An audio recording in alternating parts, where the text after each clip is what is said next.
Everybody comes in and says, I don't want to kill my partner anymore. They're like, thank you. My partner thanks you. Even if the intimacy stuff is still, under construction, um, it is incredible to watch women say, my children thank you, my husband thanks you, I'm back at work, I'm doing my thing.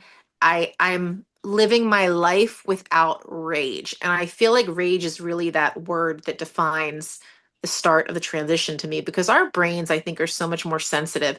Our ovaries, like shutting off the estrogen, that's not causing us a hot flash. It's messing with the thermostat in our brain.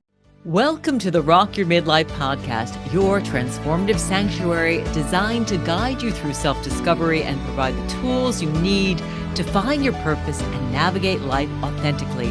Whether you want to optimize your health, boost your happiness, or deepen your self-love, this podcast is your ultimate toolkit. Welcome to Rock Your Midlife. I'm Dr. Ellen, the Midlife Whisperer, and you guys are in for a treat because my guest today is Dr. C. She is known as the Vag Doc on TikTok, which is where I found her, where she has almost 1 million followers, and she's just your local OBGYN who loves women. But boy, she has so much information. I think we're going to go really deep today. So I would say grab a piece of paper, maybe pour yourself a glass of wine or your favorite cup of tea and listen up. Thanks so much for being here, Dr. C. It's a pleasure. I'm so thankful to be here. When you say we're going deep, that can mean so many things when you have a gynecologist in front of you. So let's go. Where are we going? Yeah, well, let's start off like, how did you get the moniker, the Vag Doc? I mean, how we were starting out was like, I told my kids, we're not telling daddy we're doing this, but like we're going to play and see what happens. And I didn't know what this was all going to be about, but every time I talked about gynecology, people were interested. And I mean, my husband has kiddingly called me the Vag Doc before. And I used to work with somebody who had a Goldfinger license plate, So we were always like tongue in cheek, and it just kind of made sense given that, you got to be a little bit lighthearted when you're talking about something that people get bashful about when it shouldn't be. So if we can laugh about my name, maybe we can kind of just like laugh and get into all of the nitty-gritty other stuff and see how deep we can go, Helen. Yeah, and I'm wondering, why are we so uncomfortable talking about the female anatomy and what are we missing because of the silence? And worse than that, the shame. Like so many of us have shame. I mean, you talk about everything from how do we deal with the hair down there, herpes. I mean, I think there was a piece about sewing up your vagina. I mean, why are we talking about these things? And why do we have so much shame about what's a normal part of, we wouldn't be here if we didn't have vaginas. Like there would be no people. Yeah. Vaginas literally make the world go round. And if you think I'm kidding, like every single human on this earth is the result of a vagina, one way or the other, even if they came out the trap door. So it's like there's tons of masculine energy that goes into women's health and misogyny and history and sort of just built shame around our parts to the point that women don't even look at their own parts that they have in their own privacy. So getting them to openly talk about it to another human being is like mind blown. Um, I really have no filter. I've never had a filter. I've had a family with very little filter, inappropriate or not. And we were just always silly and laughed about serious and unserious things. And I think that that's what makes it easier for me. But a lot of people still feel like, ooh, that's taboo. And I'm at dinner with my friends and there's nothing off the table. And they're like, I'm sorry, I'm sorry, I'm sorry. And that's how they come to me with their questions and their concerns. That's how my patients come to me, apologetic. And I think that it's just kind of like beat into us and raised into us, and my job is stop the apologies. Like I want zero apologies in any of these conversations, and then we just go in, like take the guardrails off and go and tell me what you're thinking and you want to know. Yeah, no, it's great. It's great stuff. And I think you've opened my eyes and just it makes it so much easier to That's talk great. about it. I mean, let's talk about the clitoris. It's the only organ in the body that's simply there for pleasure. Like that's the only thing it's supposed to do, correct? So, I mean, the clitoris has It has some special things. I mean, it's pleasure, okay? It has a ton of nerve endings, and it is part of what stimulates the rest of the system. So that also increases lubrication, blood flow. So it's kind of like the front end of what then feeds that whole area to enjoy itself. But yeah, I mean, it's not the only jet thing. It's more special than that. It's a special bean. Well, I love the way that you put it. So let's get into menopause because most of my listeners Yeah. are either perimenopausal, so they're leading up to menopause, or postmenopause. The video that really caught my attention is the one where you say that perimenopause isn't simply about low estrogen, because that's what I think most Mhm. people think, and that it's actually very different from menopause. Can you explain what's really happening hormonally? Yeah. Menopause women understand. They know that their estrogen is going away and that it's going to stay low. Okay. So, like, we kind of understand it, even though maybe our mothers didn't mention it to us. They just kind of like, I don't know, raw dogged through it and then got to the other side. But what happens with perimenopause, it's not like a stepwise drop in your hormones. It is a wild, stinking ride, and you don't know where you are. I always say that when you have like a teenager, they're on this crazy roller coaster of hormones going up and down, and like you don't know what you're going to get. Perimenopause, you're on the roller coaster. The highs are highs and the lows are lower, and you're backwards on the roller coaster because you don't know if you've overshot or undershot, and it could change literally within a day or so or within the day. And therefore, it feels extreme because what we perceive and what gives us our symptoms is sometimes not like the value of a high or a low, but it's the fast swings. So perimenopause, you could go anywhere from no bleeds and feeling like you have no hormones to pumping so much through your body that you're having a hemorrhaging bleed and just feel like wild. So that is really, I feel like the big, black hole of information that I still have friends that I've been friends with that are like, I had no idea there was a perimenopause. So we got to talk about it more. Yeah, absolutely. And you also say that, estrogen and progesterone levels, women have them checked and the labs come back normal, and then their doctor tells them that they're not in perimenopause, and you're like, Yeah. "You've got it all wrong." Should women have their labs checked? And what does it mean if your doctor says you're normal?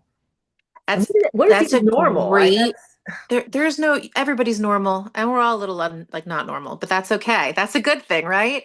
So your labs as a woman, they're not consistent. Like men have sort of consistency, and maybe there's some subtle changes throughout the month, but men are mostly consistent. We are literally built with changing hormone levels every single day, which is what gave us a cycle in our most reproductive fertile years. Um, and we don't know where we are at any given day in perimenopause. In menopause, I would expect numbers to be low, but in perimenopause, you just don't know where you're at a given moment. So just because the numbers are normal does not represent what you're actually experiencing. So lab work being normal does not mean that you get to exit the premises and feel like it's all in your head and there's nothing going on in the chemistry of your body. The lab work gets a little like, do we check it? Do we not check it? And I always feel like there's times that I'm, more liberal with blood work and I want to make sure that there's nothing else going on. So the estrogen and progesterone, I mean, I'll find out if you ovulate depending on when I do it, and I'll find out if you're having a harder time ovulate if you do it. But otherwise than that, send that off to the side. I want to check to make sure that there's no other hormonal things like a thyroid, like a pituitary, all these other organ systems that can play into some people's symptoms. Maybe I want to check those to make sure that it's not two things going on, or maybe this other thing off to the side that nobody's thinking about, because everything just gets blamed on female anatomy at some point. So that's the other side is we can't just blame everything on perimenopause and menopause. You got to be looked at as like a whole human being. Well, I always feel too that perimenopause is like throwing gasoline on the fire. If you haven't been taking care of your body, if your self-care is not Yeah. good, you're not eating right, you're under stress, you're not sleeping, you're not moving your body, you're, Mm-hmm. in not great relationships, then perimenopause hits and all of a sudden like there's no estrogen to mitigate the stress and you're not sleeping. So it's a lot more. I mean, particularly we don't talk enough, I think, about insulin as well, because if you're Oh, I love that insulin. I love insulin. Here's the best part. You like got me on my happy topic. When we talk about our hormones, okay, they're all cousins. They don't operate in a vacuum. So estrogen and progesterone are intermingled. So is testosterone, because if you're in excess of one or the other, they can kind of like transform into one another. Who knew? That's where PCOS becomes problematic because estrogen and testosterone can start to siphon back and forth between each other. But that doesn't include just sex hormones. Then we have to talk about your insulin levels, okay? Your thyroid, your cortisol. They are all very similar. And it's kind of like the analogy that I like to give is if you have a bunch of kids or cousins in a sandbox and they're all behaving, they're probably all going to behave. But if you get one naughty cousin in the sandbox, everybody's going to get messed up somehow, even if they're behaving, because they're going to get sand thrown on them and it's going to get a little wild. So, insulin really has not been talked about enough, especially as it relates to female anatomy and physiology. And it really screws things up, which is why it's nice that they kind of evolved PCOS into PMOS, um, identifying that PCOS is more of a metabolic process. Because why can we fix it with weight changes and insulin control? I don't know. Why have we been taught to do that, but not harped on the insulin for all this time? And insulin is a precursor to diabetes as well. And if you fix all those things, a lot of people's other things get fixed. So it's just wild to me that even in med school, I learned like the axis of hormones and how they are like all connected, but we really learned about them in their own rooms, separated. And I just like to say they are in that room playing in that sandbox together. And that means that one is really affecting the other. But if you can get insulin in sync and in some place nice, everything else kind of gets nice. If depending on what your symptoms are, obviously. And so, what do you tell women to get their insulin at a nice place? Because I know also a lot of the hormones are made from the same precursors. I know cortisol and estrogen come from the same place, correct? And They all kind of are like similar in their starting points. Where they end is variable. Insulin is something that's the way that it sort of like modulates a lot of our other hormones. It can up and down regulate a lot of things.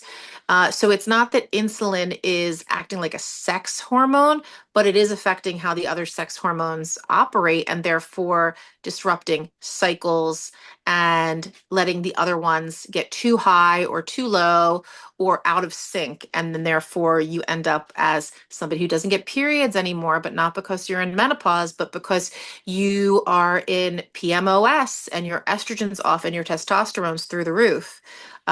But I'll tell you, I fix a lot of women who struggle with PMOS, whether you're like the classic woman with that or somebody who is a little bit like not the classic sort of physical and medical story with either insulin correction with like a metformin or the new game changers, the GLP-1s. Hmm. So that's really what is getting women back to feeling good because that restabilizes a lot of that balance. But again, that's still separate from perimenopause and menopause, even though insulin gets jacked up in that time frame too.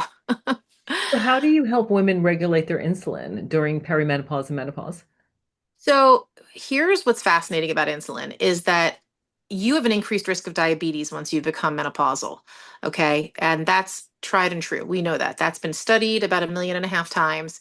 Um, if a woman ends up on HRT, they end up reducing their risk of abnormal lipids as well as reducing the risk of diabetes. And again, it's because the cousins are playing in the sandbox. And progesterone and estrogen, their job is to stay in balance in our reproductive years and then to go away when we're not reproductive anymore. But when it goes away, we feel bad. And then the cousins in the sandbox again are acting up. So the ones that have to stay and have to can like live with us for the rest of our years, which is like a third of your life, they're going to go wacky until maybe you reintroduce them in a nice soft way if you're a good candidate for hormone replacement. And that's where it becomes a game changer for a lot of women. So how do you determine if you're a good candidate for HRT? I know in your videos you're always talking about talk to your doctor, and I'll say I'm on it even though I'm a breast cancer survivor, but I had HER2 positive, not estrogen, progesterone sensitive. My mother's got osteoporosis. She's Yep. 94, but it's bad. And I'm I know more sure. women die of osteoporosis that are, fractures than breast cancer. So I'm on it. I love it. Yeah. But how do you make that determination? And also, how do we get rid of some of the fear around it? Because, of course, we had decades with bad Yeah. studies where everyone was terrified of HRT. So the big thing is you need somebody that has a history, and you want somebody that's actually like looking at the specifics, like your meds, your medical history, and really understanding what hormones are going to do, good and bad, because nothing is all good and nothing is all bad. And that's what I tell people. Like, you want hormones, just understand nothing is all good. I'd like it to be, and for a lot of women it is, but nothing is all good. Everything is a balance, right? So if you get a good history, there's some big no-nos. If you have some sort of active cancer that's hormone dependent, maybe you need to take a breather. If you have active clots, active lupus that's uncontrolled, certain diseases are problematic. If you have had multiple, heart attacks or cardiovascular risk factors that are already out of the gate and out of control, then maybe it's also not the right thing. If you have undiagnosed abnormal bleeding, you got to pause because you don't want to add fuel to that fire. But the punchline is that most women are actually candidates. It's when you get it started in the right time. And the right time is unique for everybody. But there's no, oh, you have to have no period for a year or you have to have only these symptoms, in my opinion. Okay. I think that when we talk about who's the right person, this is like a person by person plan and recipe. Um, Women that start to feel symptoms, they can get stuff designed for them, whether it's a contraceptive meant to replete their hormones or whether going on menopausal hormone replacement therapy. And either one is very reasonable. Once somebody's menopausal, it's a reasonable thing. If they're 10 years out from menopause, certain risk factors start to change. It doesn't mean that it's a no, don't add it back. It's a counsel somebody and then make a decision. And then even like you said, thanks for sharing. I mean, it's great to know that you're on hormone replacement, but you've had challenges with a breast cancer history, you said. Correct, but it So was this HER2 is, positive, not estrogen but progesterone sensitive. I think we're going to see things change. And I can't say that I'm a part of any study.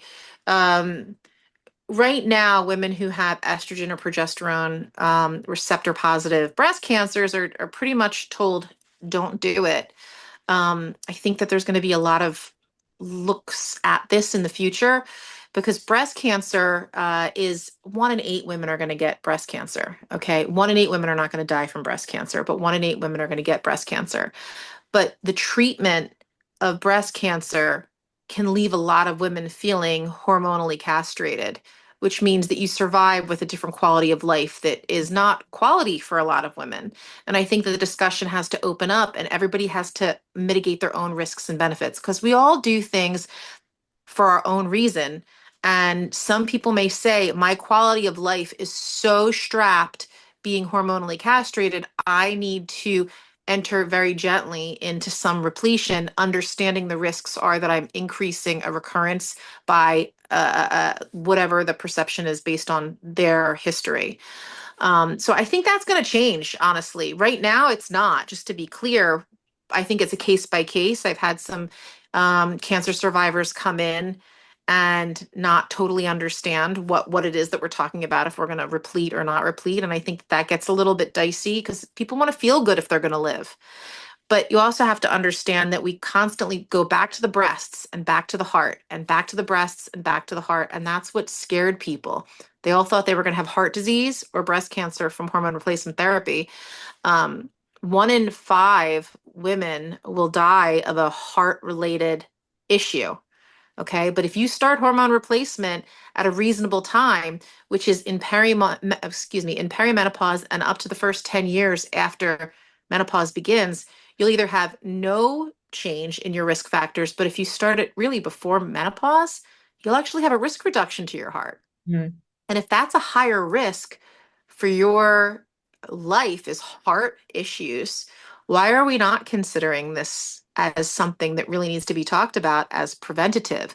And that's when we're going to take HRT as, oh, she can't like grin and bear perimenopause and menopause like her mother did, to maybe I'm not just getting rid of my hot flashes and gaslighting us into thinking we just can't tolerate being hot, to maybe I'm also doing a lot of preventative health in this whole journey.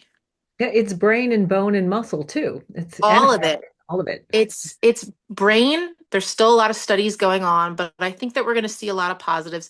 Bone, slam dunk. Cardiovascular started in the right time frame, slam dunk, unless you start it much later. Okay. Rectal cancer, especially with vaginal estrogen, slam dunk. Colon cancer reduction.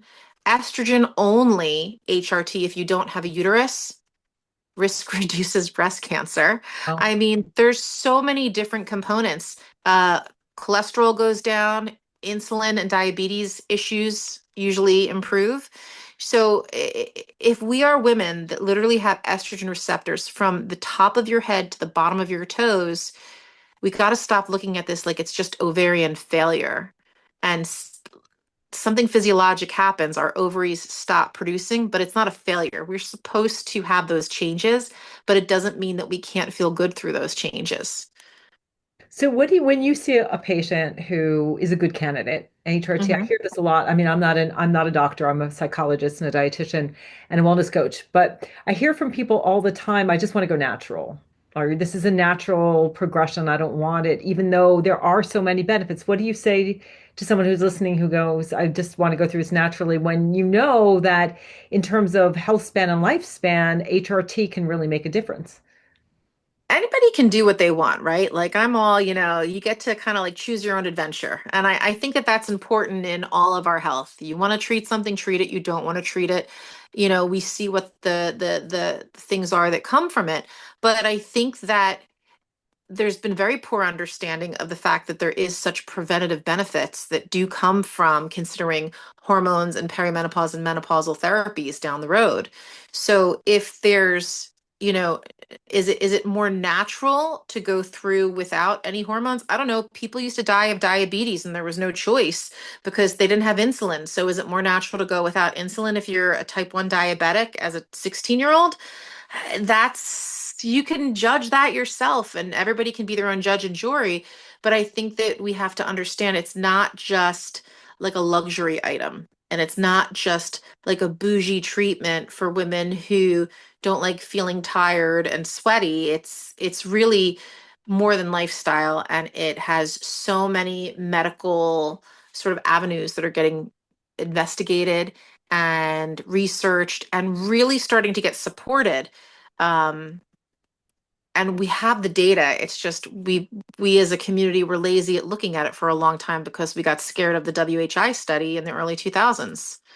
So it's great that it's happening again because I was told when I was a med student, here's the failure of the WHI study that ruined HRT for a generation, and they put $1 billion into it, and nobody's ever going to invest in it again. So we'll never know these answers. I was literally told that as a medical student, and now I'm, a generation later, and I'm like, ha, ha, ha.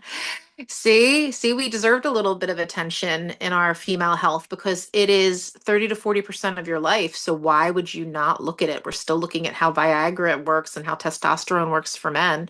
I mean, they just put a ton of money into looking at how female hormones like estrogen can help prostate cancer survivors. So let's like share some of that and share it amongst all of us so we have better knowledge and understanding as women on everyday things. Not that I want to knock a prostate cancer patient. If they get benefit from estrogen, let them have it too. Yeah, that's an amazing point. And on the flip side, and I also hear this from my clients, they can't find a good physician. They get gaslighted. They go in and their physician says, you're going to suffer, suck it up, or they're gaining weight. The No. physician just says, eat less, exercise more, which of course, we know during this time of life that makes Yeah. cortisol go up. It doesn't work. So I guess where do people, can we clone you, Dr. C? Yeah. I mean, yeah, you can clone me. I don't know what you're going to get, but I can't imagine. I'd be like a bunch of lemmings of me running around in circles. No, here's what I'm going to say, okay? If you asked me 5 years ago if I thought that I would be having as many, midlife conversations about hormone replacement as I do every day now, because I still do all the gynecology and all the obstetrics, I would say, like, no, like, that's just not going to happen. Here's the guidelines, here's what it is. But the education for me was very minimal.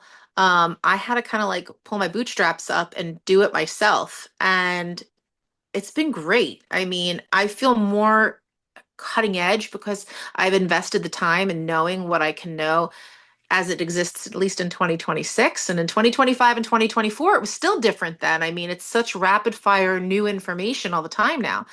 Um, People are getting more comfortable with it. I think that what I would love is that women felt like they had a connection with somebody. I like when people get to have face-to-face contact, but I also have to respect the fact that there's a lot of platforms out there that get people access that wouldn't have it otherwise. I think that the generation of physicians who have very minimal training in it are fading out. And, you may have physicians that are much younger than me who are absolutely fantastic because they're coming fresh out of training with the right training, hopefully more and more. And I think I talked to my partners, and some were like awesome at this, and some were like, "Ooh, what do I do?" But we're all leaning on each other, and it's kind of spreading in that way through my community. And I think that's fantastic. I just, I want you to be able to get what you need, whether you have cash pay, private insurance, Medicare, or Medicaid. I just think that that's like a right that you should have, and that you should be able to afford the process of getting seen and repleted if that's the right move.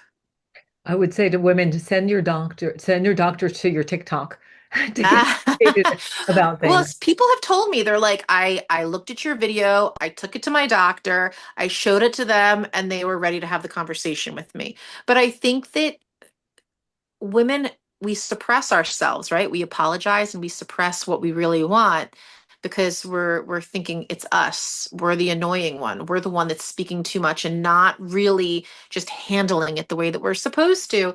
But this conversation, like me teaching on TikTok, is not necessarily about you bringing your video in to talk to your doctor. It's about you feeling like there's a community in the comments and the conversation that's going on in these videos to say, whoa, wait, it's not just me.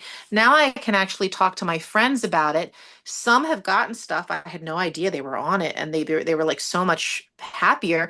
And some are still, as we say, raw dogging it, and they're having the conversation and they're sharing who they can go to or who they have had success or not success with.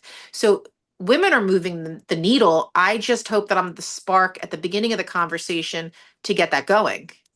Yeah, it's great because we're normalizing it. I know, like my mother used to, Yes. and I'm a little bit older, so I went through menopause about 8 years ago, and we weren't talking Hmm. about it at all. And I've been working with midlife women my entire career, and it's great. But I also find that, and maybe you found this as well, that Gen X is blaming everything on menopause. And as you were saying, it's other, it could be other hormones. It could be insulin, it could be thyroid hormone. It can be all kinds of other things. So we kind of need to normalize it, but have this balanced conversation. Let's talk a Yeah. little bit about the symptoms of perimenopause. What are the most common symptoms that you see, and what's causing them? So perimenopause is really tricky, and it's really a time of feeling self-doubt. I think that if I was to say what is the biggest symptoms of perimenopause, it's women thinking that there's something internally wrong with them because they suddenly have the rage and the anger and the sleep. If they have sweats, they have more identifiable like things and clues to clue them into what's going on, but that's not everybody's experience. A lot of it's emotional, and I would say that in my opinion, before your periods change or change significantly enough, or the hot flashes really kick in, I think that's like a down the road symptom. I think that our brains are affected by the fluctuations, and we feel it emotionally. We feel the anger, the frustration, the short fuse. And to me, I sit in front of women who say, there's just, I think there's something wrong with me. And then when we go through it, I'm like, okay, this is what's going on. They're all sobbing because they're like, you mean what? Like, I didn't do something wrong? Like, there's an answer. And that what I think is really the important thing is to tell people, no, you're not crazy. Like, you may feel that chaos, but all that estrogen in that brain is all over the place. Like, how are you supposed to feel? And we give all this credit to teens and tweens who are going through hormonal changes. We're like, oh, they're hormonal. We don't even explain them with a roadmap either, in all seriousness. We just say, like, they're a crazy hormonal teenager, but that's because they never had the hormone and now they're getting it, and it's like a little boost like in a drug. Whereas it's like we were exposed to a drug that we liked, which was estrogen, through our reproductive years, and somebody's taking it away. So it's almost like, not to make light of it, but like it's like we're addicted to something that is without consent being taken away. And then you're wondering why you feel like you're in a withdrawal, but you can't explain it. Yeah, most women actually, I saw a study, 63% of women don't feel like themselves at least 50% of the time as they're going through Yeah. menopause, going through it. So I love that we're normalizing it. What can women do about the emotional swings? I mean, in my work, I always tell people self-compassion, all your emotions are accepted. It's like the guest Yeah. house, everything is welcome here. And looking at your emotions as information, I look at it as this time where you have to start making some shifts because you go from always caring about everybody else, which is estrogen has got you in this place where you're like the absolute caregiver. And then all of a sudden you start thinking, well, what about me? And how do I take care of me? And I need to slow down and focus more. But how do you help your patients besides we're creating this beautiful atmosphere where people can actually talk about what they're going through, which maybe it's the first time they've ever been able to like share that I'm all over the map. I don't feel like myself. I'm experiencing Yeah. women, men are all about anger. Like men can be as angry as they want. And that's like, I know some men, and that's the only emotion they have. Like they have taught that anger is okay. And women were taught that anger is not okay. But what I'm curious, how you help women both in terms of creating an environment where they can talk about it, as well as, yeah, does HRT help with these kinds of things? What can women do? I think that if you looked historically, as women hit this phase, it was probably the biggest jump of women getting antidepressant and anti-anxiety meds across the board. No other treatment, and to a certain extent, that helps. It can help a little bit with hot flashes, but it can help with some of the anxiety and depression that comes with the shift. But it's not fixing the underlying circumstance for everybody. And that emotional change, it's complicated. But what I'll tell you is that the starting place is that you get to actually focus on you as a woman in their 40s and 50s, especially if you've had a career or you are raising families. Like, you're at this place where you're not wiping butts anymore, at least children's butts, but you're still with the stresses of your children. Maybe you're in a place of your career that you have more responsibility and or needs, and then maybe you have a generation above you that you're taking care of. So you're at this epitome of responsibility and sort of like being the problem solver. And it's time to move yourself from the bottom of the list up. And that's where this becomes the necessary part of the conversation. Like, you have to create a little time and space for you. And everybody has their things that, feel good to them. And that's important to do. But medically, attending to some of this stuff as well is really beneficial, because I have people that say, I don't know why I feel this. And whereas men, yes, they feel rage or whatever we want to call their anger that they're allowed to, like, tout around, is okay.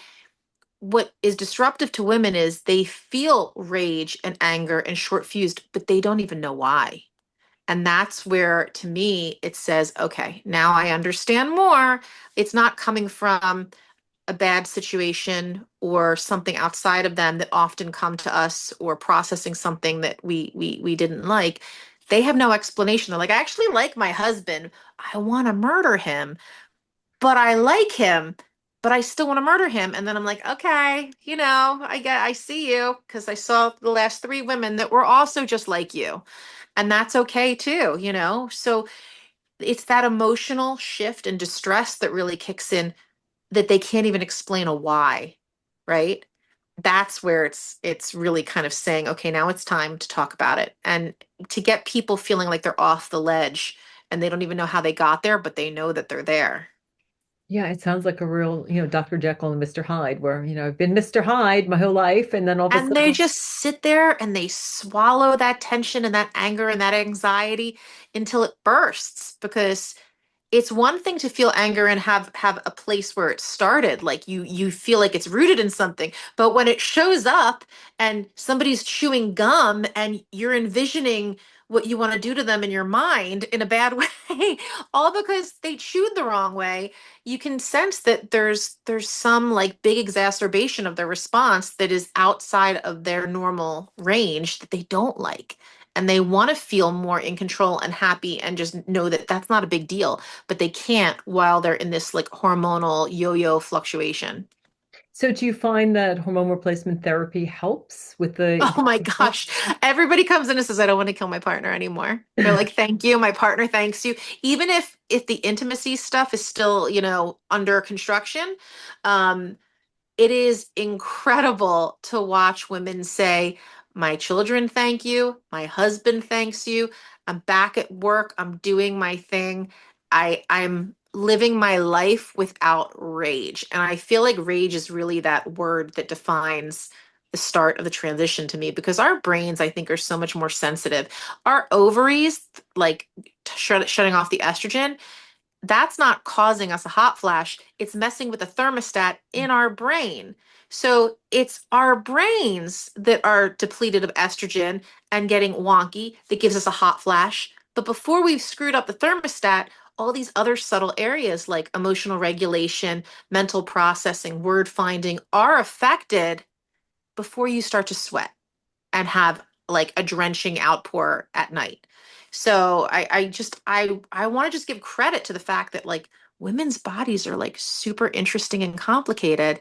And therefore, when things change, it's super interesting and complicated. It's not simple. And you got to give yourself credit. Like we are superior in the way that our body functions, but also how it can go off the rails because of these changes that we are not volunteering for. Right. And that's why we're not studied as much because we have all of these fluctuations. And that's why the male body has been studied so much more than the female body. I mean, we can get into this all day long, and I'll get like real feisty on the misogyny of medicine and research and. I mean, women didn't even have to be included in medical studies until 1994. So 1994 wasn't that long ago to anybody that's watching this, but I'm just saying, like, that's crazy. Yeah, what it is changing a little bit. So I want to talk about the sleep issue. Before that, I wanted to bring up, I knew there was something I wanted to bring up. I want to talk about sexuality and libido because the first video I saw of yours, and I love my topical estradiol. It is like the Ah, bomb. I have to say at my age, I'm getting married in September, and my hey, intimacy, my sex life congrats. is awesome. He's got Viagra, I've got topical estradiol. But what do we do about libido? I mean, so for the first piece is like sex should never be painful. There should always be consent. But I hear this from women all the time. And my perspective is Yeah, coming as a psychologist, but like for the woman who's like, I have no sexual interest, my libido is like zero. Any thoughts yeah. about what women can do to, So men are so simple. Look, if there's a guy listening to this, don't come for me. But like men see, they react, they're ready, and sometimes it's not even like that long of a thread to get them from point A to point B. But for women, we are really multifaceted. So I think that the thing that I always start to talk to women about is like it's not a one size fits all because everybody thinks testosterone is the only thing right now. It's a great tool, but it's not necessarily it for everybody. You have to understand a little bit into the why. Like, first of all, you have to check all like the psychosocial things. How is your relationship? How is the intimacy? Do they intend to spend time on you? And then you have to get into like the physical characteristics. Is there pain? Okay. Because if I give somebody a libido, but there's pain, well, what am I doing? We have to work on the pain, which might be vaginal estrogen or investigating something in the anatomy if there's something else going on. But if we clear the anatomy and the discomfort and the psychosocial, and it's like somebody who's in a great attentive relationship who just has zero interest, then we start to get into the other things. Like, do you have medications that are contributing to this, which sometimes is the case, especially in the land of everybody being given an antidepressant or an anti-anxiety medication, which dulls the libido. I mean, there's not a ton of magical meds around that. If we're going to replete the libido, my take is I prefer to work on female sex hormones first. I like to go with the estrogen and progesterone. Let's bring you back up to like feeling like that like juicy, happier woman first. Like get you out of that rage brain and seeing how we feel and making sure that we're also adding vaginal estrogen to our hoo-ha. That's downstairs, including paying attention to application if you're on a cream on the lips and the clitoris because it increases blood flow and it can help with sensitizing that area. And like you said, like it's our pleasure button. Still does other things, but it's our little pleasure bean. But then if we need more, then we start to get into what exists. And there's not a ton of female libido options. Everybody wants testosterone right now. There's, in my opinion, safe and less safe ways to do it. I do testosterone all the time. You have to just monitor it, and that's okay. It can work. And it works in about 50% of women. Okay.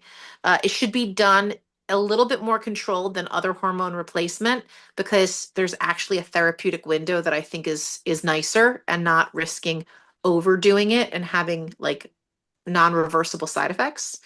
But then there's Addyi, which is really, one of the only two FDA approved options for libido, which is an everyday medication to increase the number of times that somebody has interest. And then there's an injectable that you do prior to being intimate, which works really well. You just have to have somebody committed to the idea of, okay, I want to be intimate and actually have interest in it 45 minutes or so before the act. Let me go inject myself. So, there's a plus and minus to all of them. They're unique. I think that most women have to understand that we have to figure out your recipe. And with you in, a psychology practice and, background, like it's complicated and it's multifactorial. I think that one of the best questions I can ask women is if I put you on vacation with no laundry with your partner, would you have interest and would it happen? Or would you feel grossed out and avoidant? And that's a good starting place. Yeah, and I'm curious, are you finding that libido goes down with GLP-1s? Because GLP-1s are deadening the pleasure in terms of food, turning off that food noise. And I hear that from some people, some of my clients saying that they just don't feel as much. It's almost like I know a time in my life when I was going through perimenopause and they were giving antidepressants. My whole swath of emotions got so much narrower. So I wasn't Yeah. feeling the depression, but I wasn't feeling as much of the joy and the upbeat. I'm wondering, and I'm hearing that from some of the people I know, my clients on GLP-1s, that they just don't feel a lot of pleasure on a lot of different levels, not just food. I think that there's like a component that goes along with it. When we talk about people that do GLP-1s, a lot of people do it, but a lot of people have like recurrent sort of like addictive properties to the way that they process, whether we are a sugar addict or just a habitual food addict. I mean, they're looking at that class of medication for a lot of like repetitive, sort of maybe inappropriate things that we want to back off of, like smoking or gambling and other things. So it's not inappropriate to think of sex and or to want sex, but I think that it probably softens the libido. Yes, for sure. Just the same way that oral contraceptives can do it and other things that are hormonally in our system. And again, remember, they're all cousins. GLP-1 is the yin and the yang to insulin, okay? So that's one in the sandbox. So if you're affecting the glucagon, you are inherently changing the sandbox, so it's kind of like giving a chill pill to all the cousins in the sandbox. That makes a lot of sense. All right. One final symptom I want to tackle is waking up at 3 a.m. I saw your video Oh on yeah. that, and I know that's my big pillar. I mean, I'm postmenopausal, but still the sleep issue. What do you do when a woman comes in? Because if you're, again, talking about all the sandbox, right? If you're not Yeah. sleeping, everything's out of whack because all of the players in the sandbox, all the hormones are resetting. When you're Mhm. sleeping, that's when the healing's happening. How do you help a woman who's got insomnia, who's waking up at 3 a.m. and can't Yeah. sleep? I mean, there's nothing that I think that's more successful when it comes to sleep hygiene than getting somebody off of like Benadryl every night. Because the number of women that I know that take Benadryl like all the time to sleep is enormous. And that's been shown to actually increase the risk of dementia and in a Oh, dose dependent way. So if you are taking Benadryl specifically regularly, you are really increasing your long-term memory risk factors with aging. So I think that you got to also break it down into like what's part of the cycle. Are we having hot flashes and night sweats? Is it just that you're waking up? Is there anxiety components and things to it? And I generally find for the vast majority of women that end up getting repleted with menopausal hormone replacement or, like an oral contraceptive with the intent of repleting their hormones, that when you soften the other symptoms, you can usually dose them out. Meaning, if you got rid of some hot flashes with estrogen and progesterone, you can get rid of most of them. And progesterone is nature's sort of like anti-anxiety hormone, and it helps a lot of people sleep. Not everybody, but most. So if you can tolerate progesterone, which is still the most of women that can tolerate it, they generally will sleep well and more deeply. And the estrogen component will create less disruption in the middle of the night with all the dysregulation that can happen with the hormone fluctuations at night. So, can I get all women to sleep 8 hours solid? No. Can I get women to sleep to where they feel like they're a functioning version of themselves and happy and improved? Most women, yes. and Yeah. Even if they don't take progesterone or they can't, or they don't tolerate it, and we have to do a different type of progestin, usually we can get them in a happy enough place with estrogen repletion to say goodbye to 3 a.m. Yeah, and don't discount what you're eating at night too, because if you're not eating enough and you're not eating I need a protein, then nutritionist here. yeah. Yeah. So I mean, I think that there's sleep hygiene. I think that there's food hygiene. I think that good habits are investing today into tomorrow, completely. And that's like not the sexy stuff when we talk about midlife, because everybody just wants to talk about hormones now. But some of it's not just medication repletion, like fixing your weight with a GLP-1 or fixing your hormones with estrogen and progesterone. Some of it is still like the nitty gritty work that you have to do yourself. Because if you want to invest in yourself in the future, you're going to have to move today. Get your body moving. You can have great hormones. You can have a normal BMI. If you're not moving your rear end, you're going to be somebody that comes in as a 75-year-old with a walker instead of somebody who's dancing into my office at 88 doing some sort of dance class the night before. And that's a game changer. So it's not sexy to talk mobility and nutrition, but that's it. Like it's really a big thing for the long haul, and that's your investment. yeah, lifestyle matters. So Yeah. definitely have to Oh look yeah. You at you everything. can't medicate your way out of a crappy lifestyle. You can feel better, but you can't medicate yourself through what it does tomorrow to you. Yeah, so take care of the basics too, as well as the worrying, thinking about HRT. There's no magic pill. I mean, life is your investment in you, and you can choose. You know people that have made terrible medical choices, and I've counseled people that have made terrible medical choices, and it's their choice of how to handle it that dictates who just changes their whole path for the future. And when I have somebody that comes in, moving and training or doing something, and they've lost a lot of weight and they've turn their diabetes around and they're off their blood pressure meds, like there's no value to that because it's invaluable.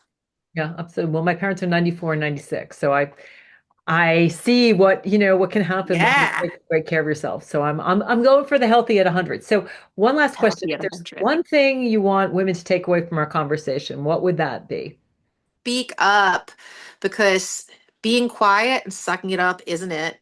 What your friend and you talk about is important. It may not be for you, but it may be the conversation starter. So, whatever gets you starting that conversation and finally opening up about what's going on with you and learning from the people around you is one step towards you hopefully feeling better, getting validated, and maybe getting answers and or future therapies and where to get them. That's it. Like we just have to keep talking.